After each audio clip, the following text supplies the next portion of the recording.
છોટાઉદેપુર જિલ્લામાં red alert આપવામાં આવ્યું છે, કારણ કે આગામી 48 કલાકની અંદર અતિથી અતિ ભારે વરસાદની જે આગાહી એ જે રીતના હવામાન વિભાગ દ્વારા આપવામાં આવી છે, જે રીતના સ્કૂલ, કોલેજો, નિશાળો, તમામ જે શૈક્ષણિક સંસ્થાઓ બંધ રાખવા માટે વહીવટી તંત્ર દ્વારા અપીલ કરવામાં આવી છે, જે રીતના જિલ્લાના કલેક્ટર દ્વારા જે રીતના જાહેર જનતાને પણ અહીંયા સુરક્ષિત રહેવા, સલામત રહેવા માટે અપીલ અહીંયા કરવામાં આવી છે।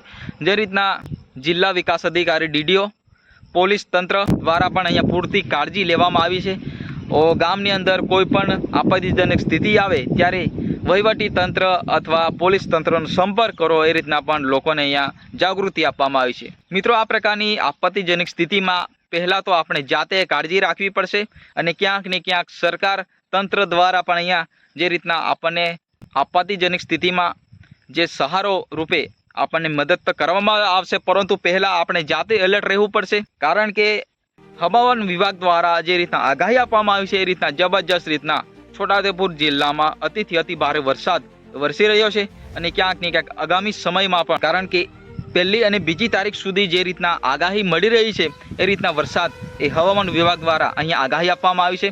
વરસાદ વધુ વરસવાના કારણે લોકો અને જનતાને અહીંયા હેરાન પરેશાન થવું પડશે, પરંતુ જે રીતના જાતે એલર્ટ રહેવું પડશે, નદી નાળા જ્યાં છલકાતા હોય ત્યાં ઉતરવાની કોશિશ ન કરવી, એ રીતના પણ અહીંયા સરકાર અને તંત્ર દ્વારા લોકોને અપીલ કરવામાં આવી છે। મિત્રો, જિલ્લાના પોલીસ અધિકારી દ્વારા શું સૂચન આપવામાં આવ્યું એ જોઈ લઈએ। આવનારા 2 દિવસમાં છોટાઉદેપુર જિલ્લામાં ભારે વરસાદની જે આગાહી છે તે બાબતે છોટાઉદેપુર પોલીસ તંત્ર જિલ્લા વહીવટી તંત્ર સાથે કોઈપણ પ્રકારના આપત્તિ વ્યવસ્થાપન માટે સુસજ્જ છે।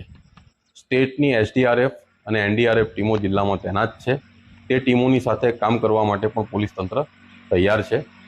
મારી જાહેર જનતાને અપીલ છે કે કોઝવે જેવા રસ્તાઓ ઉપર કે ખાડાઓમાં કે અજાણી જગ્યા ઉપર જે પાણી ભરાયેલું હોય એ પાણીમાં ઉતરવાની ભૂલ નહીં કરવી અને એ જગ્યા ઉપર સેલ્ફી લેવા જેવી પ્રવૃત્તિ નહીં કરવી।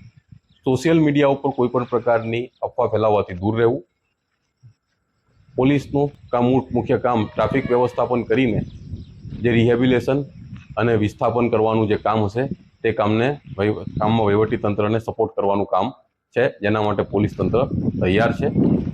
112 જે ઇમરજન્સી નંબર છે તેના ઉપર મારી જનતાને અપીલ છે કે કોઈ પણ આપત્તિ બાબતની બાબત હોય તો જાણ કરી શકો છો અને અમે તમારા માટે મદદ કરવા માટે ખડે પગે તૈયાર છીએ। જનતાને સુરક્ષિત રહેવા, સલામત રહેવા મારી અપીલ છે। જય હિન્દ।